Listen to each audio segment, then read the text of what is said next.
2023 жылы 378 миллиард сомдук айыл чарба продукциясы өндүрүлгөн. Бул 2022 жылга салыштырмалуу 20 миллионго көп болгон. Аталган тармактын дүң продукциясынын өсүү темпи 100,6%га аткарылган. Анын ичинен мал чарбасы 102,3%га, өсүмдүк өстүрүүчүлүк 98,1%га, балык чарбасы 112,5%га жана токой чарбасы 100%ды түзөт. Ал эми 2024 жылга карата даярдыктар көрүлүп, техникалык керектөөлөр, үрөндөр камдалып, жазгы иштерге кам көрүлүүдө. Дыйкандарыбыз дээрлик 95% үрөн менен камсыз болунду. Андан сырткары минералдык жер семирткичтер менен камсыз болуу жагы биз азыр Кыргызстанда минералдык жер семирткичтер импортко гана көз карандыбыз. Биздин аймагыбыз республикабыз аймагында жер семирткичтер өндүрүлбөйт. Ошол себептен биз Өзбекстандан, Россиядан, Казакстандан ошо жер семирткичтерди алганга муктаж болуп турабыз.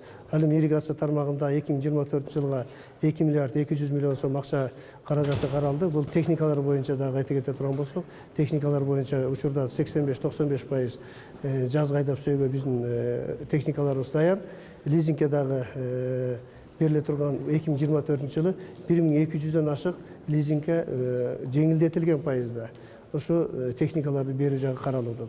Мал чарба жаатында өткөн жылда жакшы көрсөткүчтөр болгон. Тагыраак айтканда, республикада бардык категориялардагы тирүүлүү салмак 448,7 миң тонна эт өндүрүлгөн. Бул мурунку 2022 жылга салыштырмалуу 1,7%га көп болгон. Ал эми сүт 1,777 миң тонна жана жумуртка өндүрүү 685 миллион даана өндүрүлүп, алдыңкы жылга салыштырмалуу 77,9 миллион даанага көп болгон. Ошондой эле 2023 жылы балык жана анын продукцияларын 5556 тонна өндүрүлгөн. 2024 жылда анын көлөмүн 2 эсеге көбөйтүп, Сайфер системасына киргизип, Кытай мамлекетине экспорттоо аракети көрүлүүдө.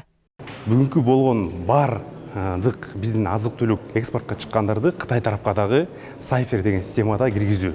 Бул эмне себептен, анткени бул дагы абдан убакыт ала турган жаңы мындай жолдордон бири. Кече жакында эле мына бизге айтты, жаңак кирди. Бул жүгөрү кирди. Анткени бул бизде потенциал жогору биздин азык-түлүк. Анан кийин азыр бүгүн дагы биз сунуштарды бердик. Бул балык, жандай икра деп коет, жана башкаларды ошолордо кирет деп бизге айтылды. Азыр балык жөнөлүп баягы форель эмес, осетрина, осетр деп коет. Ошол багыттарды азыр күчөйтүрүп, ошол анткени потенциал да жогору, бас да жогору, сапат да жогору.